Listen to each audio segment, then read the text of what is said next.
technologies that are dominating today,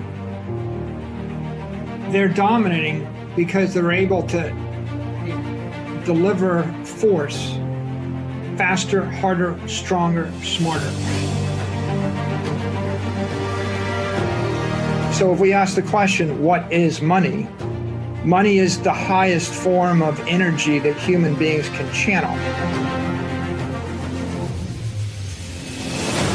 Bitcoin is channeling human ingenuity into making it better. And every commodity is channeling human energy into making it worse. The lowbrow or the historic colloquial term is HODL, right? Hold on for dear life, or just HODL or save, whatever. And the highbrow term would be adopt as a Treasury Reserve asset.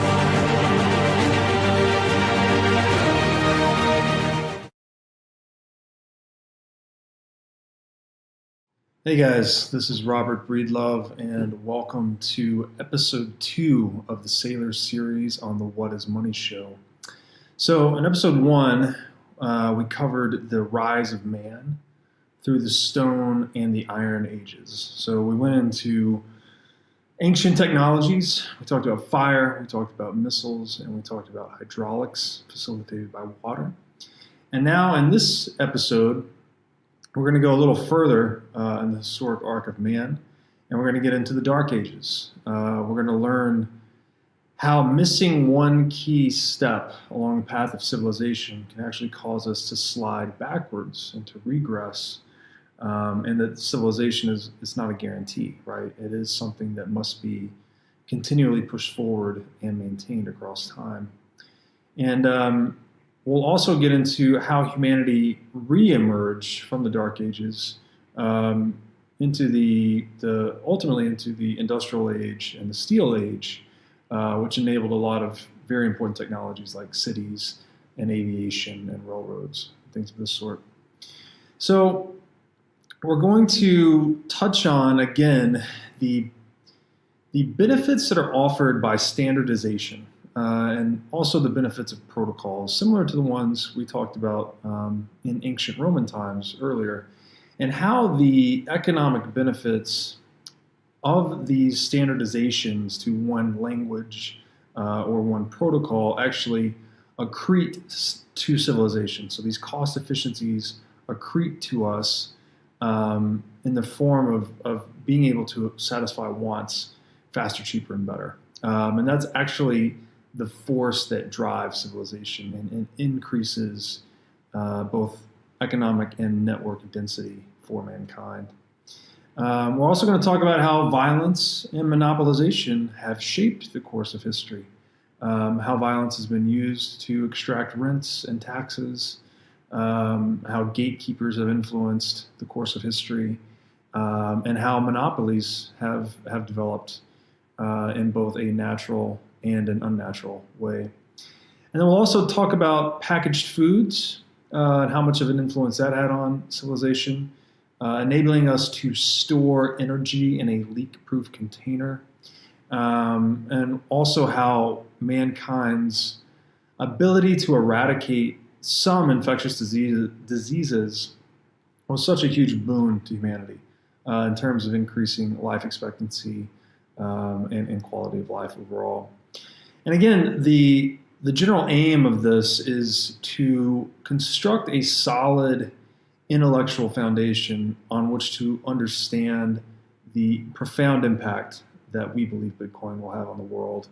And you can think about Bitcoin, as Saylor refers to it, as an engineering breakthrough, and that for the first time in history, we have a technology that is able to store the energetic life force that money represents. Again, we can think of money as a claim on all other sources of energy in the world, right? Whether it's capital, chemical energy, kinetic energy, food energy, all these types of energy. Money acts as a kind of meta energy. And we've never had a monetary technology that was totally leak-proof and that it did not lose value over time. So hopefully by drawing analogies to these very important innovations across history, you'll start to have an emerging realization of the real importance and significance of Bitcoin. So with that, let's jump into episode 2, and at the end of this, I'll do a little outro to hopefully synthesize some of these ideas. All right? Thanks. We have the rise of man through the Stone Age, and it took quite a long time, but we got here. That's impressive. We have the Roman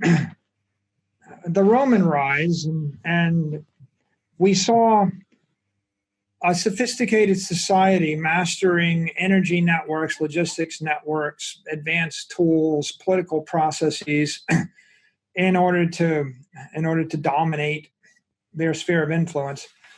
And by the age of the Antonines, around Trajan, Hadrian, Marcus Aurelius, those are like 100 years. It's a golden age of Rome, and that's like 90 AD to 180 AD. The average life expectancy of a Roman is 72. And so if you've got baths, you've got writing, you've got civilization, you've got sanitation, you've got aqueducts, you've got roads. They've got stuff pretty well organized, some sophisticated machines. And then, of course, we take a hard left turn into the Dark Ages, and stuff just starts to break down.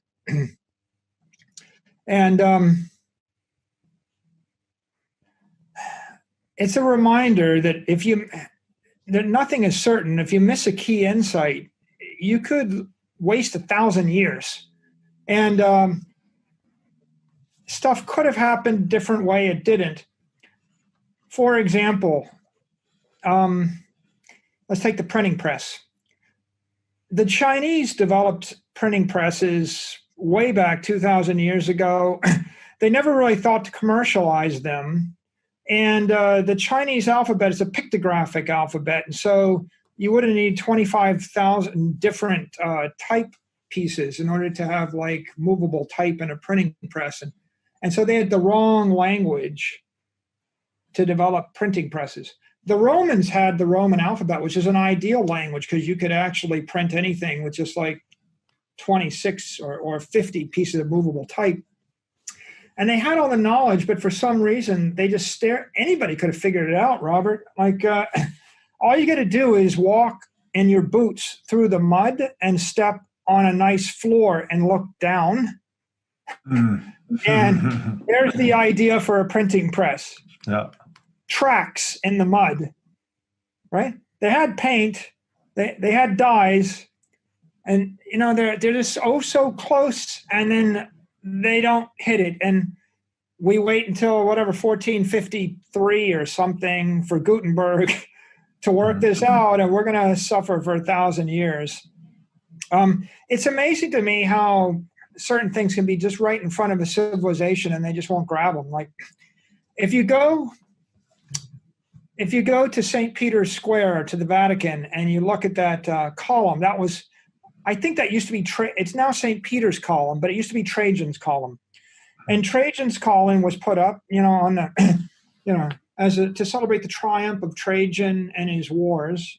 And it's a bas relief, a marble relief of the Dacian Wars, and it spirals up the column, had a little staircase in the middle of it, a work of art, an architecture, and at the top, eventually the Roman Catholics put the statue of St. Peter, I guess. And in the ancient Roman times, that had Trajan's statue on it. And Trajan is standing there in his imperial robes, and he's holding his hand up in the air. And do you know what he's holding in his hand? I don't know. He's holding the world, and it's round, Robert.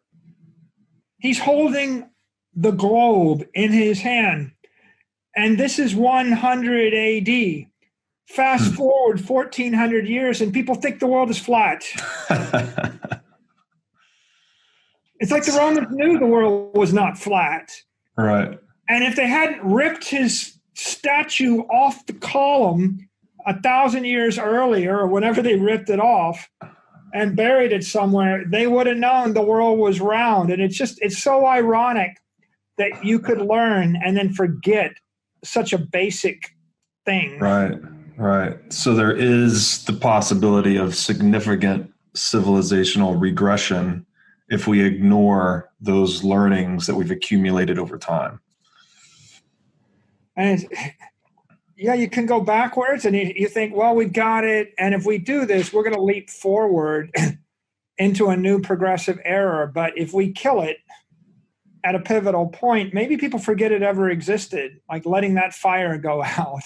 Yeah. I'll tell you another one that blows my mind. If you go to the Museum of the Native American Indian or Native American in Washington, D.C., and you walk around, you see there's an entire civilization. I mean, they're pretty much hunter-gatherers. And if you want to understand how hunter-gatherers lived, I mean, the American and Native Americans, the way they were when the Europeans showed up in America, is probably your best proxy for what the Paleolithic man was, I guess.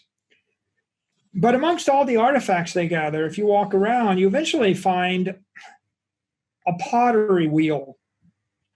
And the pottery wheel, it's a wheel in stone, and it's got a beautiful piece of pottery. And the sign says, glowingly, Native Americans had very sophisticated pottery, and they knew how to mold clay, and they used this pottery wheel to do it. And I look at the wheel, and I think, for 5,000 years, nobody in the entire continent thought to take the wheel and turn it this way and roll it. Right. Like, they knew a wheel. They knew a wheel was useful. Yeah. I give you the wheel, Robert, but they never invented the wheelbarrow. They never invented the wagon. There's no rolling stock anywhere in America. Incredible. And, and so you're like, think about the consequences of that insight. Like, how is it possible that not a single person in the entire continent ever thought they might want to turn the wheel this way up? Right. But it's such a profound idea. Right. And yet you can go 1,000 years and not get that idea. Do you think there's any modern examples that jump to mind, that's something that's maybe glaring at us in the modern age that we're ignoring, or something that maybe we've forgotten or we're no longer respecting? Well, Robert, the blockchain and Bitcoin is a wheel. It's I can use this stuff if I turn it this way, It's I take a couple of, they're not complicated ideas, public, pretty good privacy, private key encryption, hashing, right? Like, no one of them on its own. I mean, they've all been sitting there, and someone says, well, what if I just do that with it, and I start this fire, and I rub two sticks together, or maybe I just never think to rub two sticks together. This calls to mind your example of the Roman hierarchy as well, that because everyone knew they were being watched, right? It maximized their accountability and therefore their performance and competence. And the Bitcoin network's sort of the same. You have all the nodes and miners looking at one another's activity to make sure everything's above board all the time, right? It's instantly auditing itself constantly in real time. And you could say, right, the Romans were healthy as long as they kept tension and dynamism and this incredible competition in their ecosystem. And when they lost it, they lost their edge. Right. And then, when you look at the classic guns, germs, and steel type narratives, like the Europeans, they got hardened and tougher because they were always fighting with each other, and living with your animals made you tougher, and having people come through from Asia made you tougher. And, and as soon as you try to insulate yourself from those stressors, right, then you're civilization forgets how to do things, or never figures it out. Right. Taleb calls the stressors are the information, right? So you're actually cutting yourself off from the information flow that's driving your adaptation. So, yeah. So one way or the other, we meander through that, but it strikes me that it didn't have to last as long as it did. Life expectancy plunges down to 30 years from 72 years. And in a world without technology, if you don't have aqueducts and sanitation and rules, like don't bring your horse into the middle of the village because he's going to crap all over everything and going to get sick. Right? In the absence of all those orderly rules, then you have just a degradation of the human condition. And we started to crawl out with the Renaissance. And, what's interesting there, I think, is if you look at all the great cities in the world, all the great cities grew as nexus, as the central node of an empire. So Rome was the nexus of an empire. Carthage was the nexus of an empire. When they lose their empire, they collapse. The only way you generate enough money to make a great city is you have to scrape a tax off of all the energy, all the commercial value in a large place. A fisherman cast a wide net to capture the fish. That's your empire. The Roman shtick was, pay us 10% when it comes into Rome and 10% when it goes into the next port, and we'll take 20% of the value added, or maybe 30%, or whatever we're going to take, right? If you go into Venice and you look around the Grand Canal, you see all these palazzos. They're all just warehouses. I bring a ship into Venice, I offload my cargo, and then it goes out the back and it gets barged up and down the canal and it gets transshipped to a new ship. In that world, each ship ran this route. Venice to Alexandria was one trade route. Venice to Rome is another trade route. Venice to Istanbul is another trade route. You're at the nexus. You're running these shipping networks. And of course, you got to bribe the guy in Istanbul, or maybe, your son marries his daughter, and that's how you get to come in and out of Istanbul without getting murdered or getting your stuff stolen. And eventually all the families in Venice intermarry. Like, I know you, you're my second cousin. That's how we don't cheat each other. Mm-hmm. And there's no way you can't solve the traveling salesman problem. There's no way I can take a ship from Istanbul to Alexandria to Venice to Rome, to Ibiza or wherever I would go, right? Barcelona, right? Because I would basically get overtaxed or extorted in each port unless I actually was, friendly, right? Right. So the way that works is you have a hub and spoke system, and there's always one central city, and there's always one set of families or companies, and they intermarry, and they trust each other, and they just agree, I'm going to buy wheat for a nickel or for a dime in Alexandria. I'm going to bring it to Venice, and I'm going to sell it to you for 50 cents. You're going to take it to Barcelona and sell it for $1. And you're going to pay a nickel in tax to the guy on the other end. You're going to get your 45 cents. I'm going to get my 45 cents. Those guys paid $1. These guys got paid a nickel. We can play with what's the markup, right? It might be I buy it for a quarter, sell it for 50, and you sell it for 75 to the dude that sells it for $1. But invariably, it's the people at the center of the network that are actually getting 10, 20, 30, 50% of all the commerce, which is all the energy. Now, and what's the definition of a smuggler or a pirate? The definition of a smuggler is someone that doesn't want to give me half their stuff. Right. So how do I stop that? I have to have a navy that goes to kill them. Yeah. So you have the Carthaginian navy stopping smuggling so they can tax half the stuff. And that's why Romans can't. Carthago delenda est, right?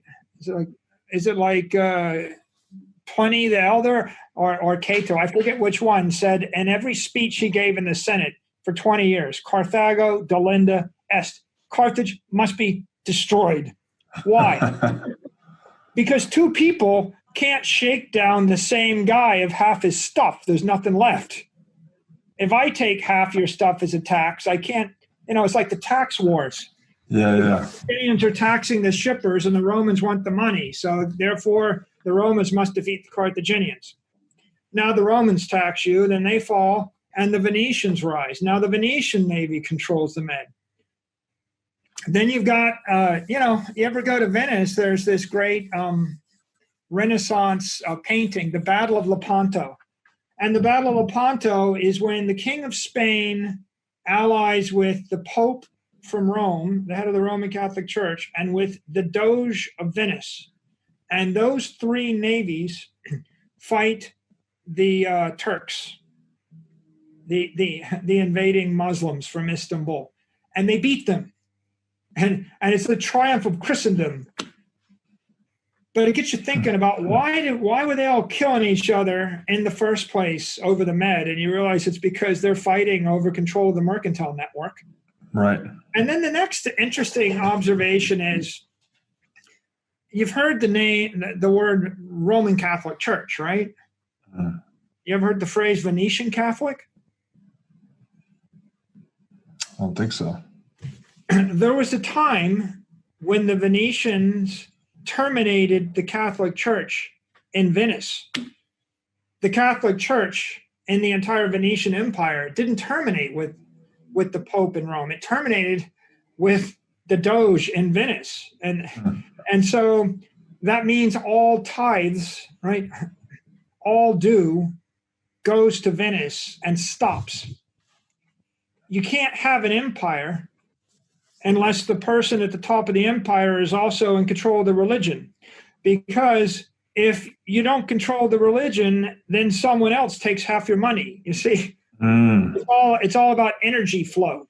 Right. And the energy is flowing. By the way, the Pontifex Maximus originally refers to the Roman consul, to the head of Rome, right? Augustus Caesar was the Pontifex Maximus. So the Romans had it. Eventually, the high priest. Right. So the high priest, the Roman consuls were the high priest of Rome for 700 years. If you're elected general, you're also the priest. You run all the religious ceremonies. They didn't separate those two. And so the church and the mercantile empire and the power to tax migrates from Rome to Venice. Okay. When did Venice start to decline? When they lost control of the church. Right. At the end of the day, they start sinking because you can't afford to maintain those buildings. You can't afford to maintain 100-story buildings in Manhattan unless you're at the center of a financial empire. Right. I have to basically buy your bonds for 68 cents on the dollar and sell them at 82 cents on the dollar and cut the difference. Right. There are a lot of securities on Wall Street where there's only two market makers. There's the one bank and the other bank, and they trade with each other. And if you're buying at the bottom, or you're buying at the top of the spread, and you're selling at the bottom of the spread, and the spread is 2%, Robert. And so if I turn over $1 billion worth of bonds, I'm paying $20 million in commissions, and there's a monopoly there. And the $20 million is just flowing into what? It's flowing into the building, right. And my buddy works for that bank and I work for this bank, and we drink together and we just kind of joke about the 200 basis point spread. Interesting. So it's these groups sort of competing to be the head gatekeeper in a way, right? But to preserve that gatekeeping, it's intimately connected to the church control of religion, I guess you might say. So does this somehow connect the actual connections between money and religion. Like even today we have "In God We Trust" on the U.S. dollar bill, for instance. It takes us to the Reformation. By the way, if you go to Amsterdam, Amsterdam is the city of canals. It's a big if you've ever seen a distribution center, it's the trucks come in one side, it goes through a very complicated set of conveyors, and it goes out the other side. These trucks come from the manufacturers, those trucks go to the stores or the locales, and this distribution center is a maze of conveyors. Amsterdam's that, but it's that for barges before we had machines. That's what Venice is. That's what every great mercantile, that's what they did in every mercantile center. And when you get to, Martin Luther's time, you realize one of the key drivers is there's no way that we can rise or elevate our civilization if we have to send all of our money to Rome. Right. You see this struggle throughout medieval history. William the Conqueror had that struggle. You see the struggle of the Northern European German nobles, and then of course it punctuates itself with Henry VIII, who eventually forms the Anglican Church, so he can be the Pontifex Maximus. And if the church terminates with the King of England, they don't have to ship any money, down to Italy, nor do they have to ask permission to change their alliances and get married and do what they will. It's useful to have God on your side. It's always been useful. Right. And so that drives a lot of stuff throughout the Renaissance, and it drives you can say that Northern Europe broke off from the Roman Catholic Church for religious reasons, or you could say the Northern European powers that be created the religion for political reasons and economic reasons to break off from the Roman Catholic Church. But either way, it's kind of a triumph of history that everybody's forgotten that there used to be lots of. Why do they call it Roman Catholic if there weren't other Catholics? How many different branches of the Catholic Church do you think there were? Like 1,000. There could have been a lot. They just kind of coalesced over time. But here's the general principle. Everywhere on earth where you see a big city, it was the center of an empire. Paris, London, Hong Kong, New York, Venice, Rome. Everywhere. And by the way, everywhere where you see a city that's fallen upon hard times, that's been destroyed, its empire lapsed. Carthage, Troy, right? You could name them on and on and on, right? Yeah. Venice had an empire, lost an empire. And that's because you can't physically create this kind of economic density. I mean, you go to Paris and you look at the Cathedral of Notre Dame and you look at how much human effort went into creating Notre Dame. There are people that are selling postcards and bottled water in the shadow of Notre Dame Cathedral, making money off of tourists, where the guys inherited the concession from his father's father.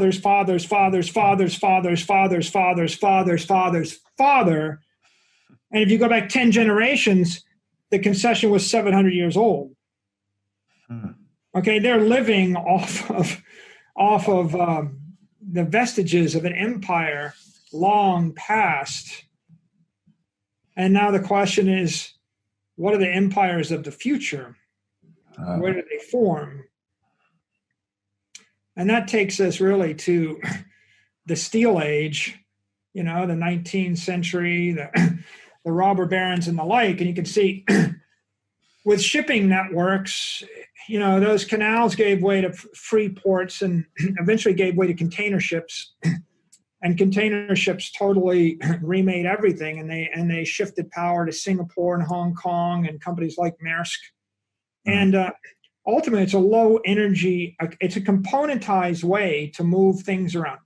The most efficient way to move anything on Earth is modern containers. By the way, the biggest rage in technology and servers today is containerized software via Kubernetes and Docker, which is the same principle as put all your stuff in a container ship, and the container goes onto a ship. They've got standard loading facilities into a port. They've got standard train cars and standard trucks, everything standardized. And the cost and the transparency of that was cut maybe by an order of magnitude with that innovation. Right.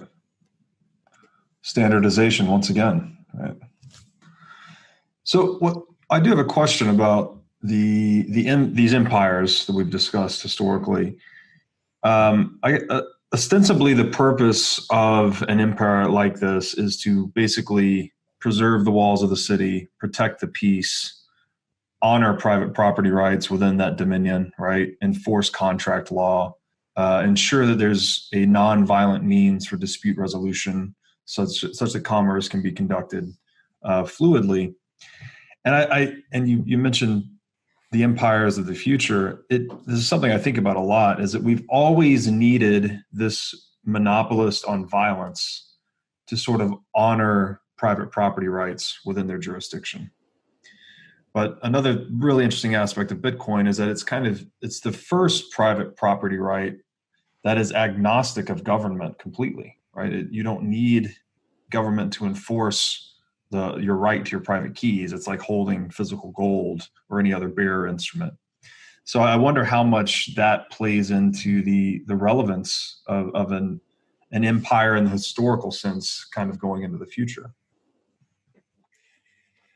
Well, I guess, yeah, traditional empires are producing security. Like, the number one export of the United States is security. Like, literally, I can live in Miami Beach and I don't worry about someone shooting me across, the intercoastal waterway. And if I was in certain other parts of the world, I'd have to be surrounded by 100 bodyguards, right? So security. They have that saying about Genghis Khan. They said when the Mongols controlled all of Asia, a virgin could have ridden from one end of the empire to the other with a pot of gold on her head and not be molested. The Mongols weren't screwing around either. Yeah. You intercept their mail. If anything gets stolen, anybody gets hurt, they show up with an army and they murder everybody for 100 miles in every direction, kind of to make the point, don't F with the system. Right. Now, most of these empires, they generally provide this kind of security for their citizens, not always for the non-citizens or the aliens or the slaves or the whatever, whoever's the underclass, but they do manage to establish them. Bitcoin is a security, and Bitcoin's number one value proposition is security. It's security of energy, right? If energy is translated to money and money is translated to Bitcoin and it's stored in the Bitcoin network, you're securitizing your assets, in a cloud of behind a wall of encrypted energy. And in that regard, it provides an important right and empowerment to the individual. It hasn't quite addressed the physical security element, right? When we actually come up with something that will surround your person with a field of I guess repulsive energy, like your own force field or something. Yeah. Right. Then you will have accomplished the same thing in the physical domain that Bitcoin does in the virtual domain. But but having if I secure your life force, right? Energy, money is energy, is life force, is money is power. If I secure your power, that can be converted into physical security, either by allowing you to travel away from the. We have the example, Nazi Germany in the 30s. All the Jews had their money locked up in Germany, and so the way the system worked is they operated as bankers, and they allowed people to launder their money out of Germany, and they would take a haircut, 10, 20, 30% initially, then 50%, then 70%, then 90%, until pretty soon it was like a 90% haircut to get your value out. And so consequently, people didn't want to leave, right? Mm-hmm. And so if you don't have your monetary power or your assets secured virtually, then your physical security is always at risk, because you can't leave, nor can you protect yourself, right? You can't pay for anything to protect yourself, and you can't get out, or you can't pay to get out. You would think that probably one of the most useful or common, or not common, one of the compelling use cases of Bitcoin would be if I'm a refugee trying to flee a war zone, because it's either that or gold. And the problem with gold is there's a lot of people with guns. They're going to take it from you. Yep. And at least with Bitcoin, you could pay the guy with the gun half the money when you started, and the other half when you got there. And the worst he can do is blow your head off, but he's not getting your money. Whereas if you got gold, he just blows your head off, takes the gold. Yep. So yeah, I think it's second order beneficial to physical security in a lot of different ways, and it makes the world better. But it's first order beneficial to economic security.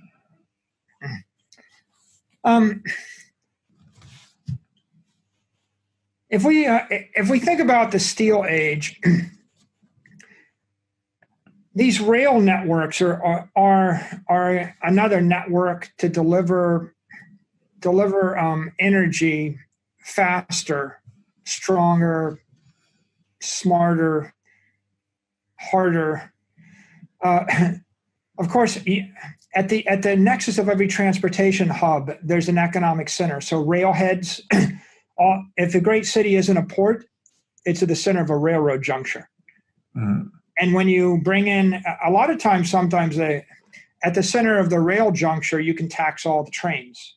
So if goods come from Spain into Paris and they're going to Germany, the French get to take a tax right there in Paris. So the railheads became a nexus. The other fascinating thing about the railroads is they became really instrumental to logistics movement of armies, and they drove economic and political power. And one interesting example is Winston Churchill, when he was like 25, he wrote a book called The River War before he was famous for anything. In fact, he was quite the adventurer. He went off to fight in the war in the Sudan under Kitchener. And the entire book is about the British working to win a war in the Sudan, and they had to take Khartoum, and it's like going 1,000 miles up the Nile, maybe 1,500 miles up the Nile, across desert. And why would they want to do it? It's a very interesting question. But here's the bottom line. The entire outcome of the war comes down to the question, can the British build a railroad to Khartoum? And if the British succeed in building a railroad, they win. And if they can't build a railroad, they can't provision the army, and they can't move their heavy equipment, and they lose the war. The entire war, it's called the River War, but it ought to be called the Railroad War. It's just about building a railroad across a desert. And at the end of the day, as soon as the railroad arrived, a bunch of guys with explosives and Gatling guns showed up. They, devastated everybody, and it was not a fair fight at all. Like Gatling guns versus guys with spears and musket loaders, and it's kind of very unpleasant. If you read it through the modern view, it doesn't necessarily leave you a good taste in your mouth, but it's a reminder that a lot of times the difference between winning and losing and living and dying is do you have railroads? I think there's a similar story in the American Civil War. If you look at the way railroads functioned, and even the conquest of the continent, right? The Union Pacific Railroad, and once the railroad crossed the continent, it's a manifest destiny. Mm-hmm. The United States was going to dominate. Without that railroad, was it 1,000 times more expensive to move stuff over land? Right. Yeah. Like, Google is, they're very good at saying, we don't do anything else that's going to be 10x or 100x better. I mean, so that's a Silicon Valley trope. Don't bother to do it unless you're going to have a breakthrough that's 100x. And well, all these things were 100x better. But a railroad we take for granted. It could be, I give you 5 tons of stuff, carry it from New York to California, count the amount of energy it's going to take you. Now put it on a railroad car. Try again. Right. You think that's not faster and stronger? 1,000 times faster? 1,000 times stronger? Something like that. Orders of magnitude. And that takes us to John D. Rockefeller, right? Before Standard Oil comes along, people are actually hunting whales. They're getting in wooden ships, chasing around the Indian Ocean to kill a whale, boil down its blubber, make kerosene, and burn a lamp. Yeah. Not a very efficient way to gather energy. So then along comes oil, and oil is 1,000 times more efficient way to get energy. And what Standard Oil was it was first an energy producer, but it was also an energy storage device. It's a battery, right? Because the best way to store energy is put it in a tank. It was also an energy network. Standard Oil, they bought up they didn't actually buy the fields, they bought the refineries. They refined the oil, they stored the oil, they bought up all the tanker cars, they bought up all the tanker ships, they locked down all of the networks, and they basically had an energy network. They actually had guys driving around with carriages to deliver, their energy to every single retail store. They had retail distribution. They would even give away the furnaces to sell the energy. They did a Jeff Bezos thing. Amazon Prime. People think Jeff Bezos invented it. He didn't invent it. I mean, if you read the biography of John D. Rockefeller, Rockefeller invented it all. Like he did it all. He gave away, the razors to sell the razor blades.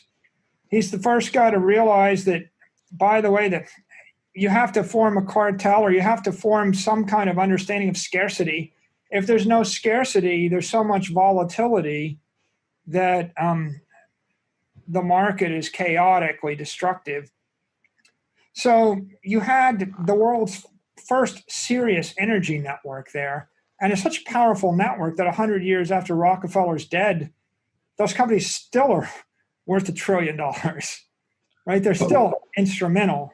Yeah. What does that mean? That you said that Rockefeller realized he had to institute a cartel in order to, I guess, impose scarcity on the market, such to offset volatility. Can you elaborate on that? Booms and busts, like people would. Well, you talk about scarcity. The problem of using a commodity as money is when the price goes up, people produce too much of it. Supply goes up. Yeah. Well, so it was a very inefficient industry with massive volatility. And so he consolidated it to drop the volatility so that they could standardize every component along the way. Interesting. So that he could drive to a lower energy level, right? I mean, a more efficient energy system. And I mean, ultimately, right, that if you want to look at the human condition, you ever get on one of those rowing machines and you row as hard as you can for an hour, and a kilowatt hour, hard to come by. And then you start to think, like, if I rowed all day long and I was an Olympic level rower, I think the sum total of my effort is like 29 cents. Like if you calculate, the value of all of your human effort and modern energy cost, a quarter, a nickel. Some people couldn't do a nickel worth of work, right? And you think about where we got to, and we got through to that by channeling this energy. And it must be, again, it's 1,000x, 10,000x more energy.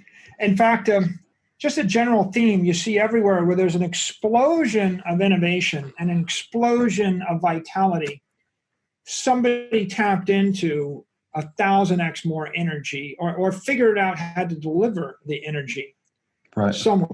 Oil, oil was originally, it was all about kerosene and lighting and then heating. And then, of course, the automobile shot it up by a factor of 10, and that was the killer app. But if you go on to some other industrial era robber baron type networks, here's an interesting one: Kraft, Hershey's, and Post cereal. They're technology companies. People don't think of them as that. Before they came along, there wasn't no breakfast. That people didn't eat breakfast. Kraft and Post figured out how to box cornflakes and put it. And what they did is they stabilized food energy and put it in a container that didn't bleed the energy, that didn't leak energy. If I give you a bottle full of tomato sauce, and I just make it in my kitchen, and you put it in your refrigerator, it will spoil over some period of time. How much? Well, there's bacteria in it. The origin of branding, the Kraft brand, the Hershey's brand, the whatever brand, the origin of branding is I make it in a clean room, hermetically sealed. Everybody has to clean up, scrub down, sterilize, get the bacteria off. I have machines to load the can, to seal the can, to seal the bottle. I stamp it with my brand. The number one value proposition, Robert, wasn't it's good ketchup. The number one, or it's good tomatoes or good soup or good whatever. The number one value proposition is it's not going to kill you. Interesting. Yeah, right? You ever actually make some leftovers and leave it in your refrigerator for 2 months and eat it? By the way, here's a better one. Why don't you make something in your kitchen and then leave it in your closet for 2 months without a refrigerator? Because they didn't have refrigerators. Frozen food came along later. And Marjorie Merriweather Post became like one of the richest women of the century. Because her father gave her Post cereal and they were able to stabilize starch in a box at room temperature. And then B, because she bought the first frozen food company, and she realized the ability to actually freeze food was going to be a game changer. And before that, no one ever frozen food before. You think they're not technologists. Right. It's a food energy company. So that's what energy storage technologies, right? I mean, you need energy in food form, in nutritional form to not die. Yeah. Right? If I could store it, now it's like, it's very interesting here, right? Like, can I take electricity from Detroit and deliver it to you in San Francisco today? No. Can I deliver electricity from Detroit to Grand Rapids, Michigan? Yes. When it gets to you, how long can you store it in your battery? It bleeds 2% a month. You'll probably lose it all in the year. Can I ship food from Detroit to Grand Rapids? Yeah. When it gets there, how long can you store it in your cellar? A day? A week? Well, if the answer is 2 weeks, there's no national business there. There's no national brand. The answer needs to be 3 months or 6 months. Now there's a national brand. Now it matters. So these guys that were launching these businesses, they were really launching clean room manufacturing plants that captured energy or something of value. They were store of value, Robert. Store of value that would not decay or bleed due to bacterial infestation or spoilage. And because of that, the brand became important. Just like the Standard brand was important, the kerosene's not going to explode. It's clean, right? Yeah. Is the gasoline clean? Is the ketchup clean? You go to Hershey's, Pennsylvania, they got a factory. It's a work of art. If you it's more complicated than most computer programs. They wrote a computer program in steel. It's like, don't F that up, right? Like you can't, there's no version 2 coming. Write your program in an analog computer welded in steel that takes up a football field. That's what they did. And in one end goes like milk and eggs and, and and out the other end comes like boxes of chocolate bars, 50,000 an hour. And it's not just they come out perfectly uniform.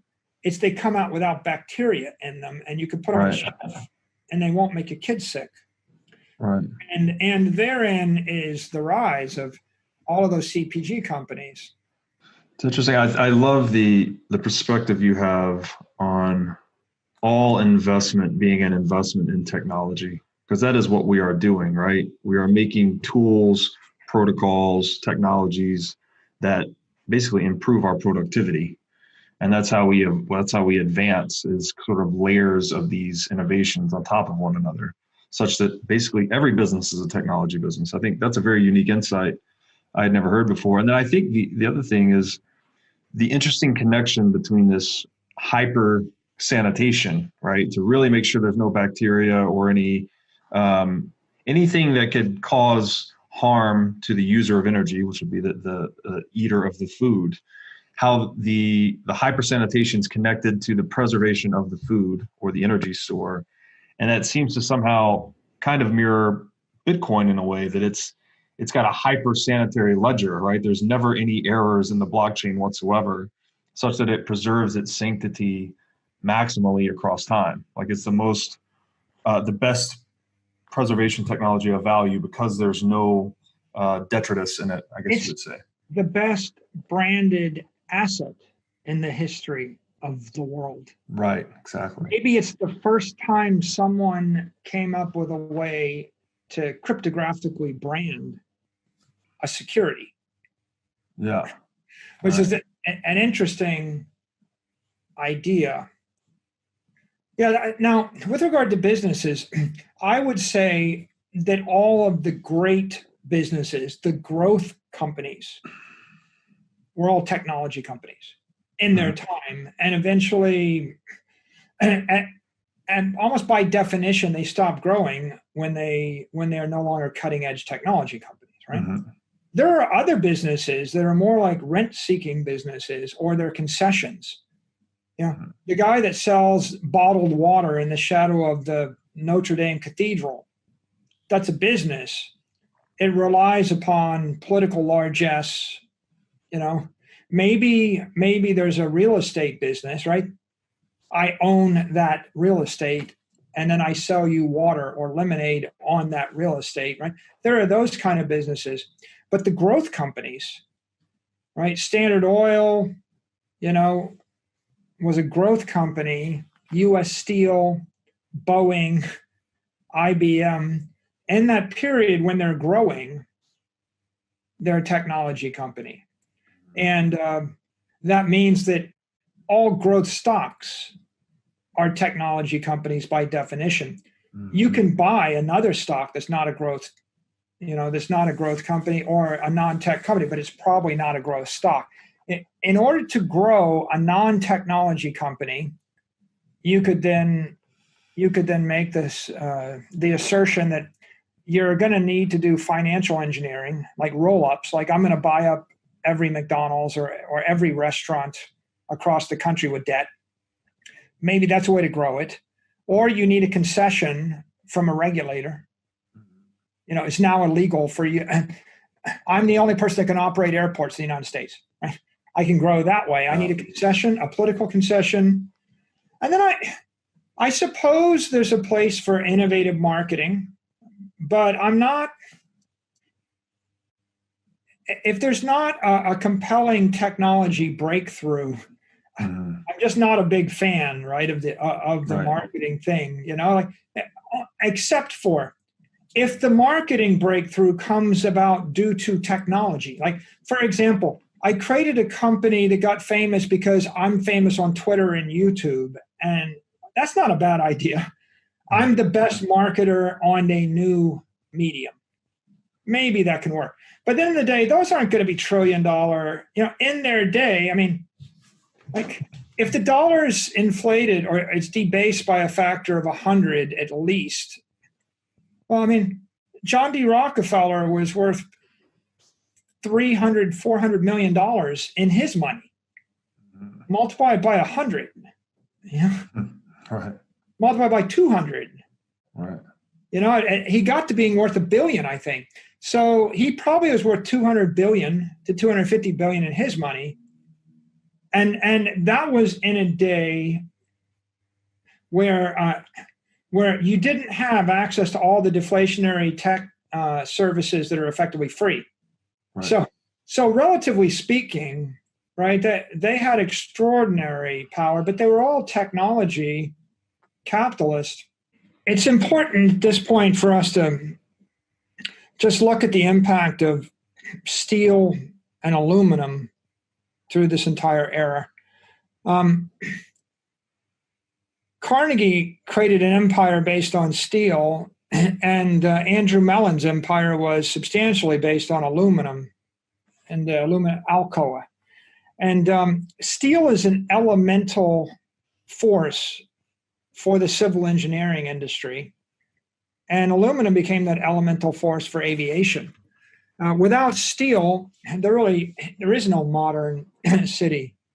You build a building in wood, it's 2 stories. Build a building in bricks or masonry, it's 5 stories as max. In order to create New York or London or any great city, you need steel, and you need, of course, an elevator. Straightforward things. But of the two of them, steel is the harder development. The elevator, you could probably figure out. It's a counterweight on a pulley. Mm-hmm. Whereas steel is iron laced with carbon, and it's really hard. How hard? Think about how complicated it is in order to refine steel and shape steel when it's molten and it melts through just about anything you might put it in or on.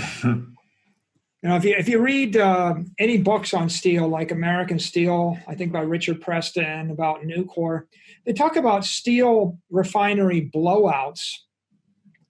If you actually have an accident in a steel refinery, and if the molten steel falls on the concrete, there's water vapor in the concrete. So molten steel superheats the water vapor. And what happens when water vapor gets hot, or water gets hot? Expands. Yeah. Explodes. Molten steel on concrete turns the entire refinery into a bomb, and it blows up. Wow. And it kills everybody for 100 meters in every direction. So technology or not technology?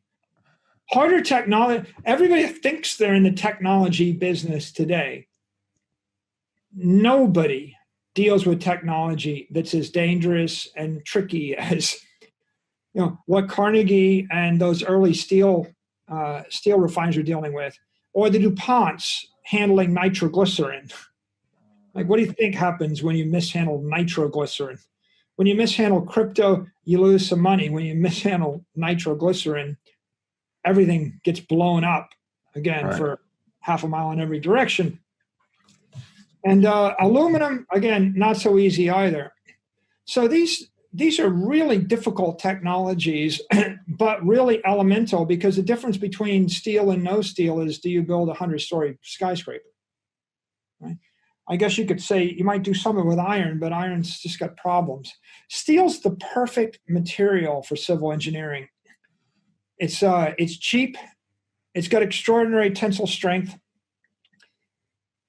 If you paint it or protect it from corrosion, it will last forever.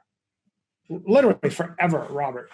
If you build a steel ship and you punch a hole in it, you can weld the hole with another piece of steel, and the weld will be stronger than the original cold rolled steel.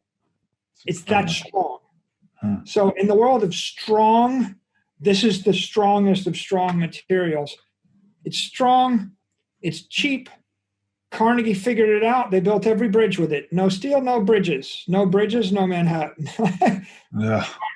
Figure out what happens if you blow the bridges in Manhattan. You couldn't, everybody starved to death. You can't even get the food in fast enough. And of course, you can't hold the skyscrapers. So all modern civil engineering is based on steel. So then along comes aviation, and they try to build a plane with steel. What happens? You ever see a steel airplane? No. It's the perfect material. It's cheap. It's indestructible. Why not build an airplane with steel? Too damn heavy. Just one little nuance, just one little problem.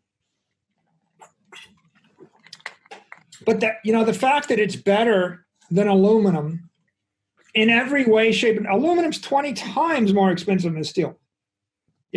And it flexes, and and it's difficult to work. It doesn't matter. Steel doesn't fly. Iron doesn't fly. Wood flies.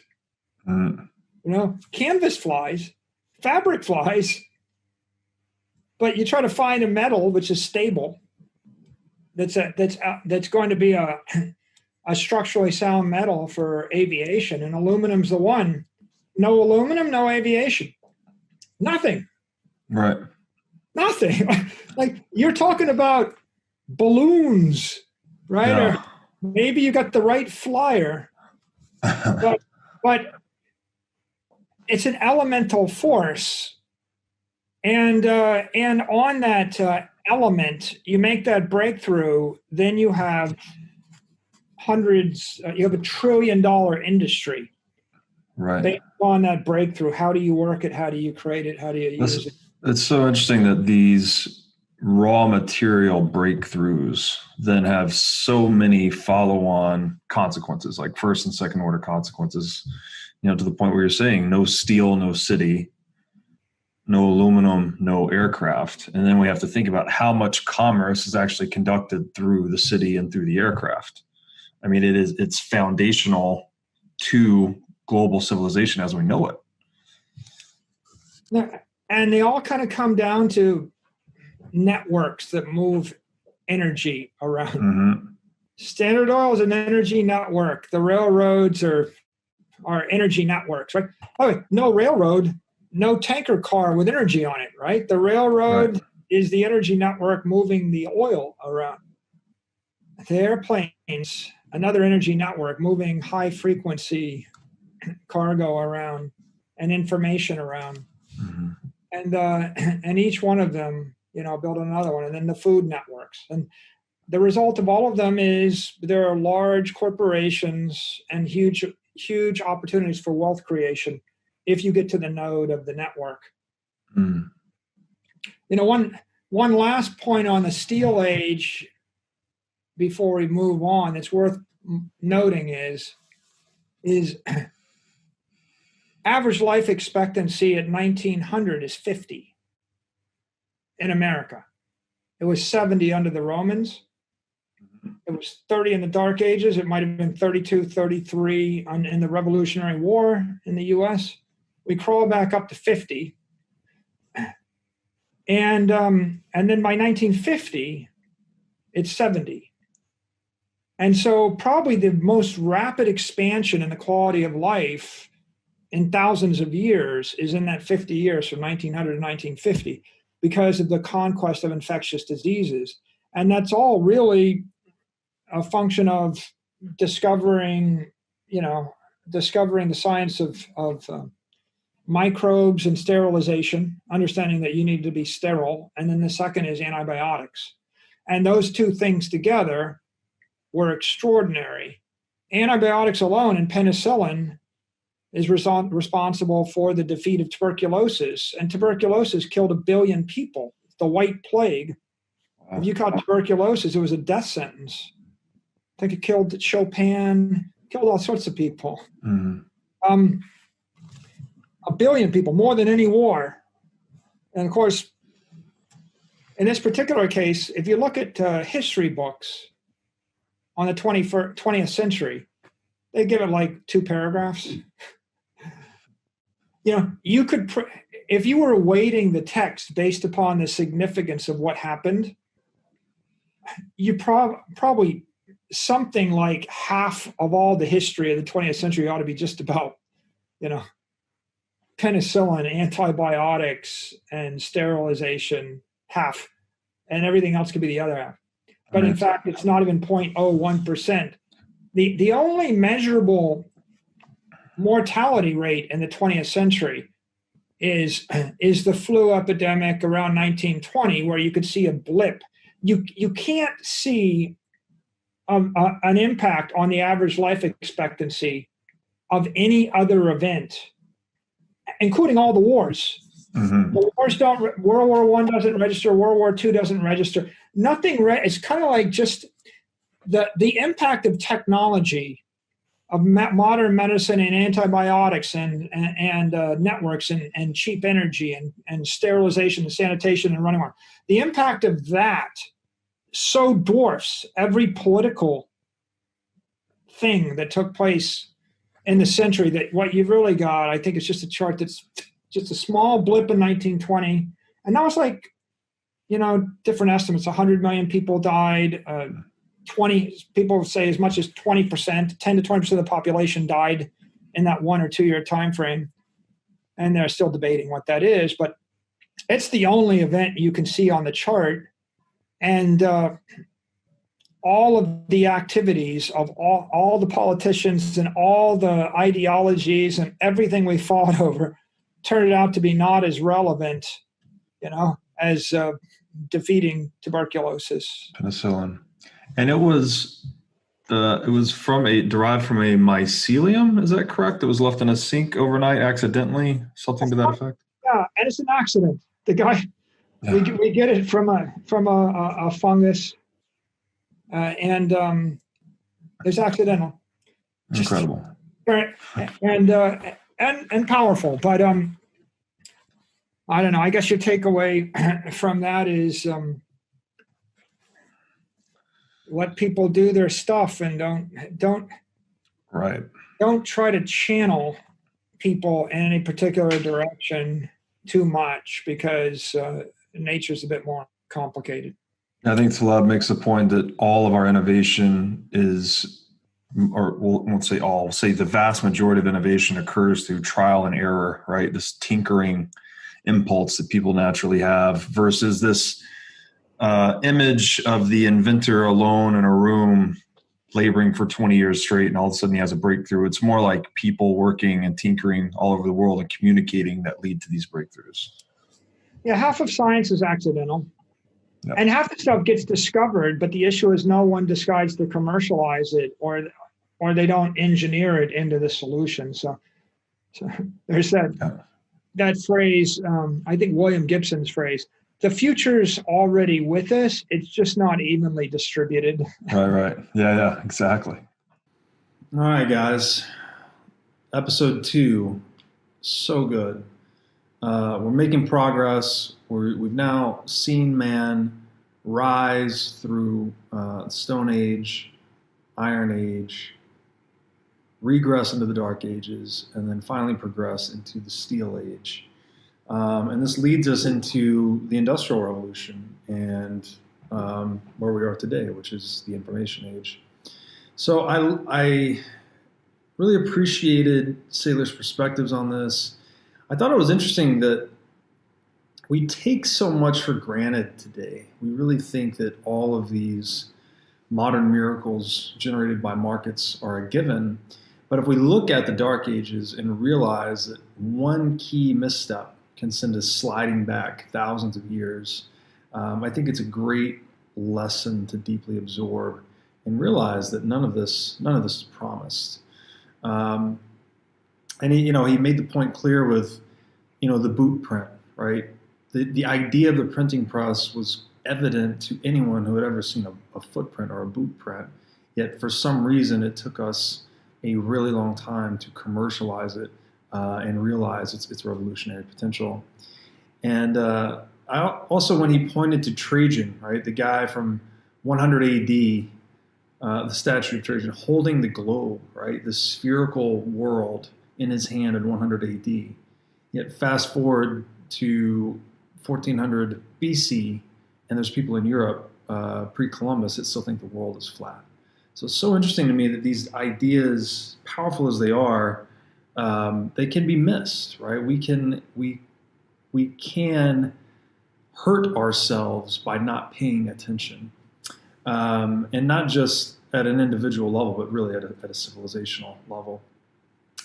And I think, as Saylor might call that, the fire of truth, right? When we let the fire of truth be extinguished, society can regress into falsehood.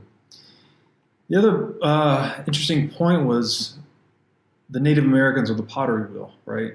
They had this device for, who knows how many hundreds of years, but no one had figured out to turn it on its side, right? And realize all of the mechanical potential of the wheel, right? The wheelbarrow, the wagon, even things like the train and whatnot. They all use the wheel to overcome frictions for terrestrial motion. And I thought that was an interesting example of how some of our most important innovations can just be hidden in plain sight, frankly. And this points towards Bitcoin for me, in that so many people know there's something wrong in the world. They sense there's something really deeply wrong in the world today, but very few people understand how broken the money is and how much that contributes to the socioeconomic problems we're seeing the world over. So in that way, I kind of think the problem and the solution are hidden in plain sight, so to speak, and that we need to fix the money to fix many problems in the world.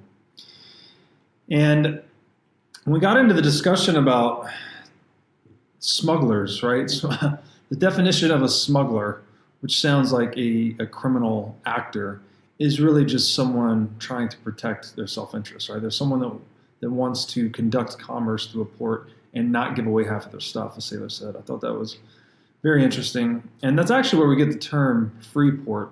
I don't remember if we touched on that in the episode or not, but the term free port means that you can dock there without having half your stuff or a percentage of your stuff confiscated.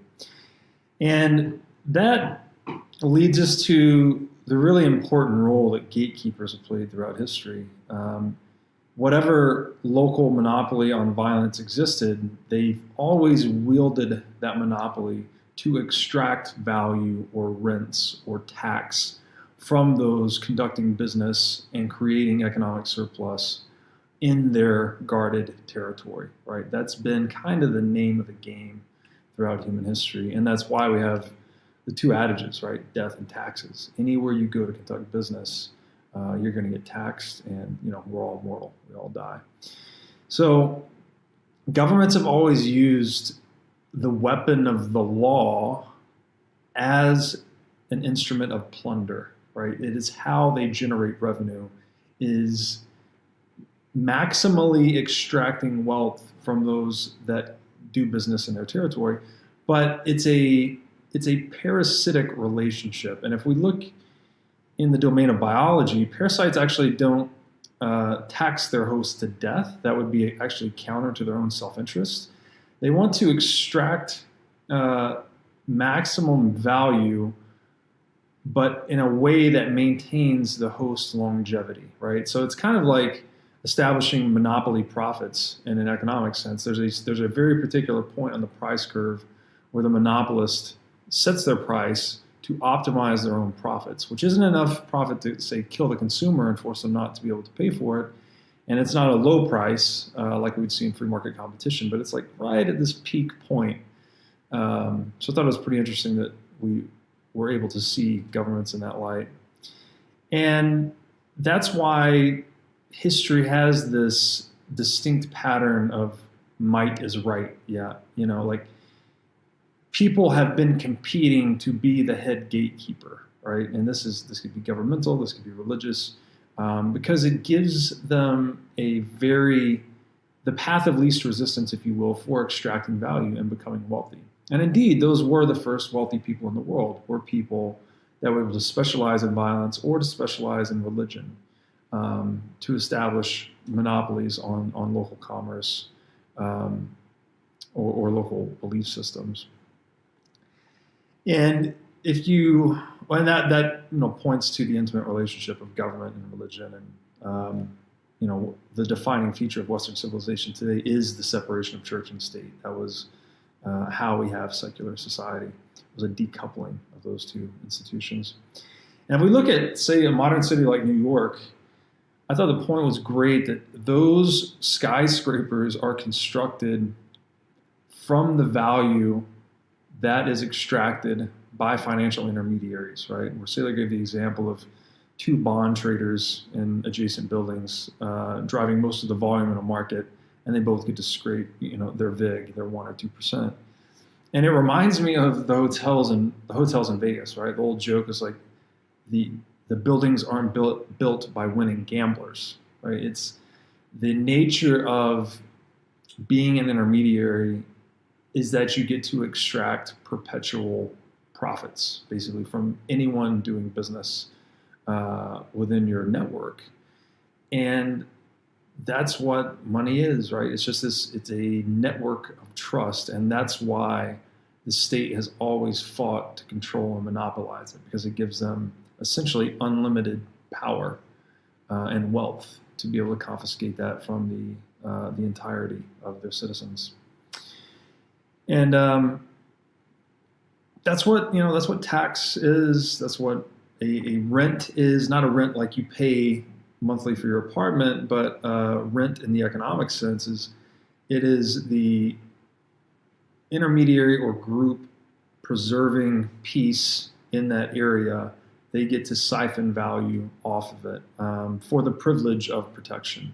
And it's not necessarily a bad thing. The problem with it is when it's priced at a non-consensual rate, right? When you have to pay 40% taxes to the government and you don't have any bargaining power in that relationship, that's the problem, right? That's when we move away from free market competition and towards monopolization.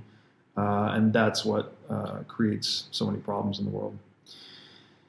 And then when we shifted the discussion and started looking at standardized containers, I talked about that standardized container that you might see on the back of a semi-truck, or that now goes in.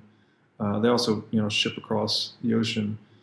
When we started talking about the value, again, there of standardization, which we touched on a lot of this in episode 1 when we looked at ancient Romans.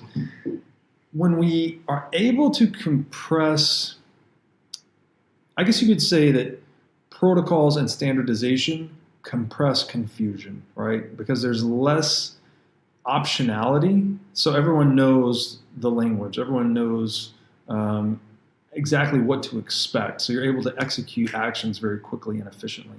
And this creates a lot of economic surplus, right? This frees up a lot of time and resources, which are harnessed as wealth that can be reallocated to other things. So that is how we collapse fixed cost, right? Is by standardization. And I think, and we'll talk about this more in a bit, but the pattern I see emerging is that at the beginning of an industry, it's almost as if there's not a natural monopoly, there's typically attempted to be imposed a legal monopoly. And this can have some short-run benefit because it establishes standards, but it's at the long-run detriment of the market because, again, the monopolist is essentially extracting wealth from other market participants. But we'll talk about that more shortly. So when we looked at empires, I love how Saylor painted them in that the number one export of an empire is security, right? That's what the U.S. is today, right? We're the imperialist that runs the world. We export security. If you look at a map of how many U.S. military bases there are worldwide, we're basically everywhere except Russia and China. And it's interesting to me how Bitcoin fits into that picture because Bitcoin's number one value proposition is security, right? It's security of your time and energy in a medium that cannot be compromised. And as Saylor described that, he said it's like a technology, Bitcoin, for securitizing your time and energy behind an impenetrable wall of encrypted energy, right? So it's it's a very unique tool, and that for the first time in history, we have a place to put our life force, right, or our wealth that is independent of any political happenings in the world, right? It's an apolitical money, which is very central to its value proposition. And although Bitcoin hasn't, so it clearly has a huge relationship with security, although it clearly hasn't solved physical security, right? Bitcoin's not a force field or anything like that. It does have some interesting potential implications in that because it's programmatic, you could say program a payment to be issued to a gatekeeper like half before you pass the gate, whatever the gate may be, whether this is a border or anything that a gatekeeper does, and then program such that they receive half a payment after. So it can actually reduce the incentives to violence, right, and increase the incentives to cooperation. So it'll be interesting to see how Bitcoin fits into the empires of the future. And then we went into the steel age, which, steel is just such a fascinating thing. It's this raw material for building these networks in a really permanent fashion, right? And again, if we look at what people are, like as I say in some of my writing, we're the networked species, right? We dominate the planet with our wits, right? Because of our ability to abstract, to tell stories like money, like nation states, like human rights. And this is all, that entire thesis is encapsulated really well in the book Sapiens, if you haven't read that. And our ability to abstract these stories, orient ourselves around them, and then communicate about them very precisely and very quickly. That's what lets us function as almost like a single harmonious organism, which we could say that's what the world economy is, right? We're communicating with each other with words and prices and shifting the allocation of resources to their highest and best use, at least in a purely free market. Central banking clearly distorts a lot of that. And in that context, steel was critical to building out kinetic networks, right? The railroad, the ability to move people and military assets 1,000x or 10,000x more cheaply across land, right? Saylor was making the point that wars were won and lost based on the successful construction of railroads. And this drove an interconnectivity of people and cities across land. So it's one of these primordial networks for civilization. What was the railroad? And behind that were the roads, right, built by the Romans again. And that took us to John D. Rockefeller and Standard Oil. I think the point was great about light. Again, before we figured out how to harness oil, right? Oil being this compressed energy source from ancient sunlight, right? It's sunlight that's fallen on the earth for tens of thousands of millions of years and has been compressed into its subterranean layers that we're then able to harness to radically increase our productivity, as we've seen in the industrial age. Before we figured out oil, we're literally going to see hunting whales, right? Harpooning whales to harvest their blubber for candlelight. So the productivity, and I've seen the math on this before, I can't quote it exactly, but the amount of energy necessary to produce a single lumen, which would be a unit of light radiance, going from needing to hunt whales to produce candles to harnessing oil, like again, it was orders of magnitude more cheap to actually create light, right? So I thought that was really interesting. And oil basically was this, like fire almost, this primary energy network, right? That we were able to tap and just radically accelerate how quickly the economy was producing wealth and new things and new innovations. So again, if we consider that we're channeling energy across our intellect to create new and useful things, it's as if our intellect hit this new, really potent source of energy when we figured out oil. And Rockefeller, he captured the entire value stream, right? He built out the logistics network. He had the train cars, the container ships, the trucks. Saylor made the point he was giving away the furnaces for free, so he had the freemium model. He's giving away the furnace to sell the oil, so to speak. And he originated this cartel model of owning the whole supply chain, so he could standardize the industry, which I thought was super interesting because, again, we're back to standardization, where a monopolist can come in and lay out this singular unitary plan to kind of mute the volatility, right? To mute the competition, which is long-term bad, but short-term sort of a benefit in that monopolist now gets to set standards, right? He can create standards that everyone else will be forced to operate on if done correctly forever, right? He almost gets to be the incipient of the path dependence of the network that he's creating. And so the thing that comes to mind is monopolies serving this function, perhaps, of muting volatility in the early stages of an industrial or particular industry's development, and to establish standards, which then commoditizes the space.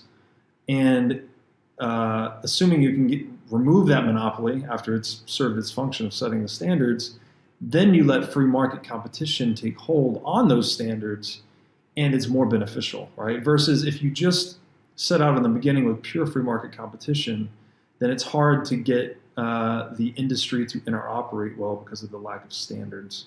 So it's a bit of a mind twist for me, but the old saying comes to mind: if you want to go fast, go alone. If you want to go far, go together. It's as if a monopolistic single unitary plan enables you to go fast, right? Really build out an industry really quickly. Even in the information age today, right? I think we're very early, and we're seeing the monopolists take a big lead, right? Facebook, Amazon, Netflix, Google. But over time, I would suspect that the standards that they have been setting will start to be opened up to more free market competition, and we'll see the demonopolization of this space, and with that, the decline in cost, which then, again, frees up all this economic abundance that man can reallocate towards the next major wave of innovation. So it's a lot to think about there, but it seems like there's some natural interplay between monopolistic and free market competition. And that led to, Rockefeller figuring out standardizing oil led to Henry Ford's production of the automobile. And the automobile, as Saylor said, was the killer app for oil, right? And when we think about the automobile, it's like, what was invented, right? We think it's just this vehicle for getting us from A to B, but it enabled all of a sudden the density of the city, the economic network density of the city to be a reality, because then people could commute into the city and commute out. It created a lot of the pollution we see in the world today. It changed people's self-identity, right? Like the car is an avatar of who we are. People often use automobiles today as kind of a status symbol. So it's just a total game changer, right? The invention of the automobile, which again is one of those innovations that sort of sprung up from the mastering of the oil energy network. And I thought it was interesting, too, how Rockefeller was basically the most wealthy guy in history. I think Saylor made the point he was worth over $200 billion in today's dollars. But Rockefeller died in, say, 1937. The refrigerator wasn't even commercialized until like early 1920s. So this is a guy, the richest guy in the world, right, didn't even have a refrigerator.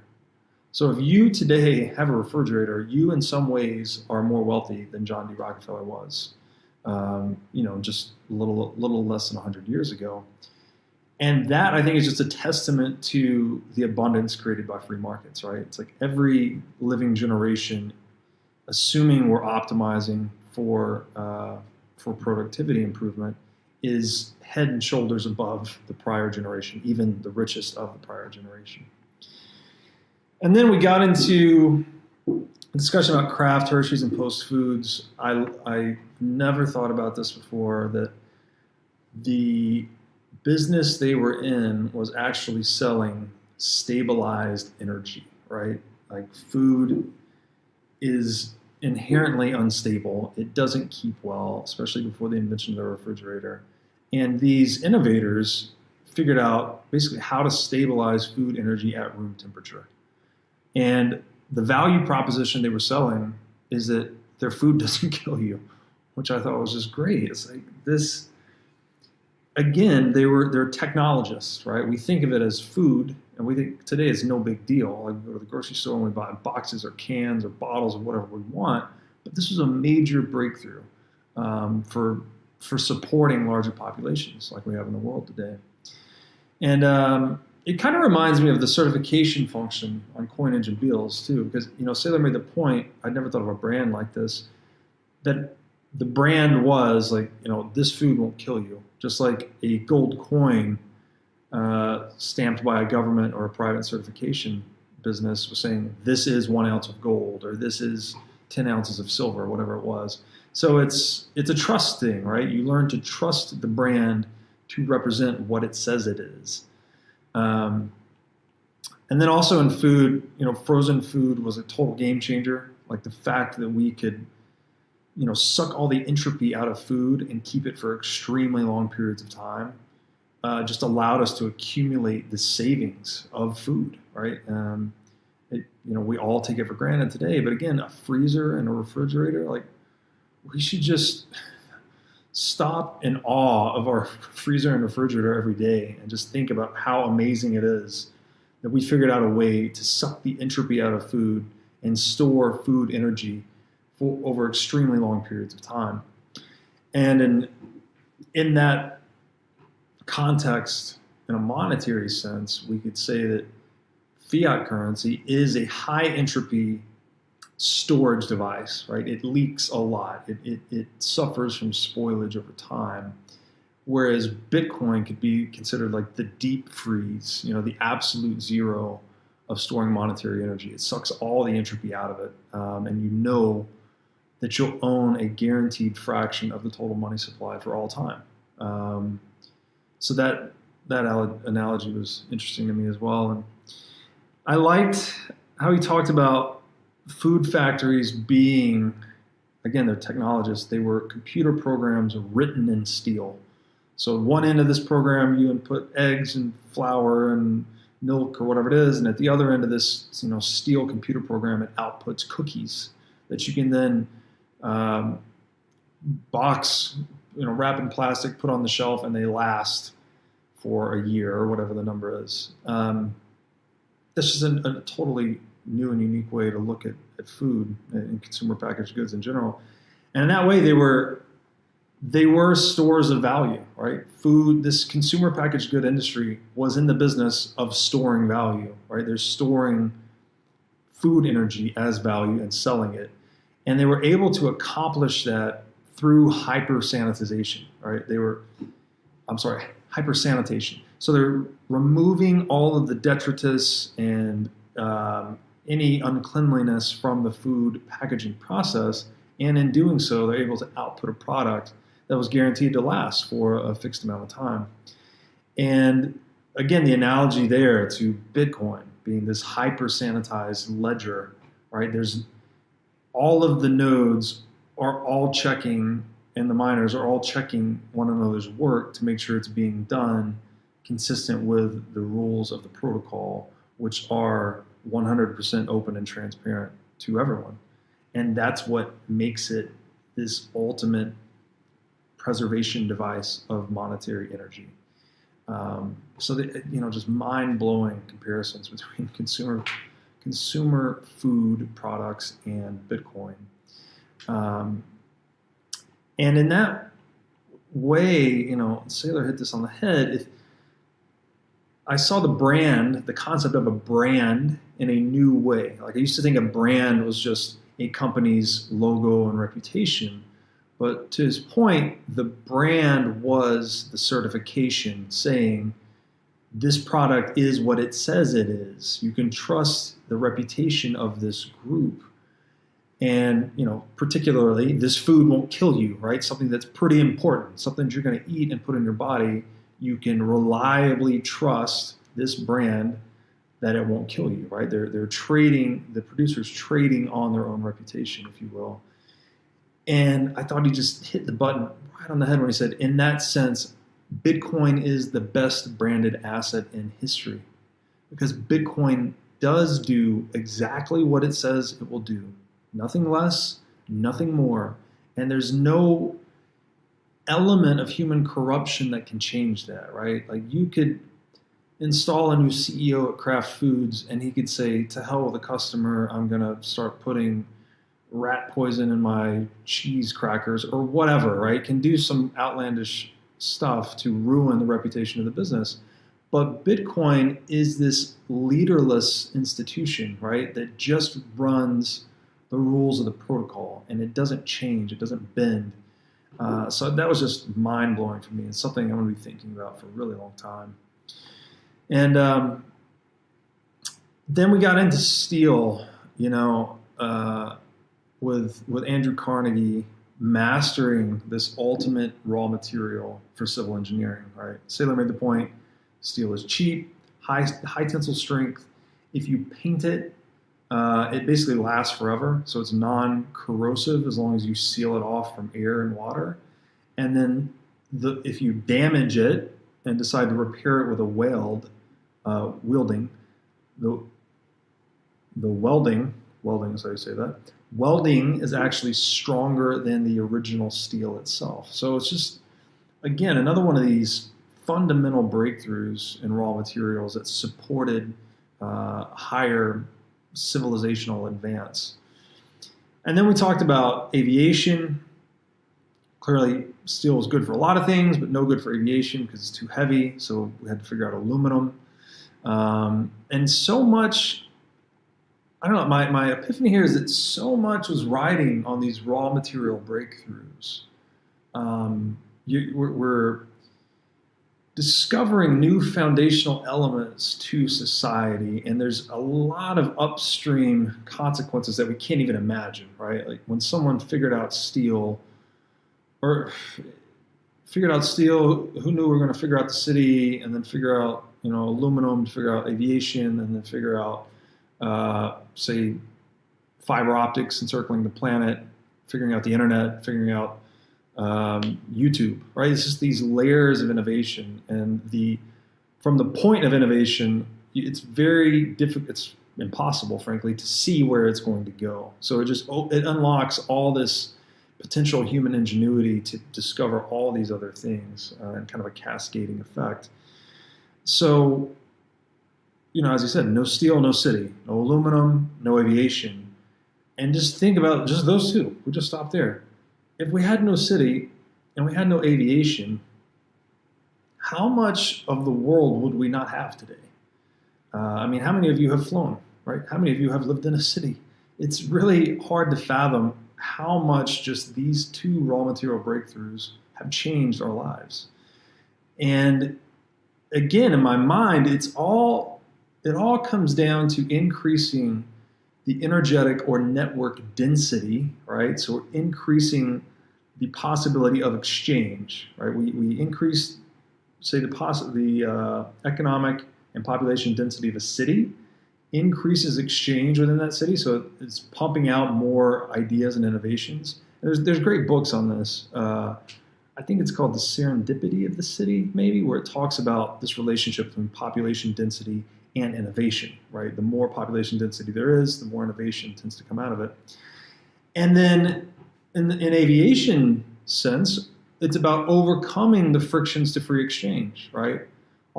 Most people born 200 years ago would really never leave, say, a 30-mile radius of where they're born, give or take.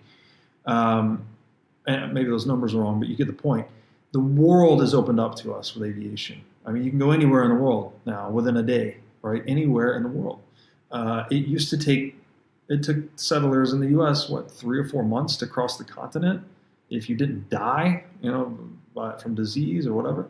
So again, it just points towards the importance of free exchange and how these raw material breakthroughs support more network density, which accelerates free exchange even more and leads to more and more breakthroughs in a cascading fashion.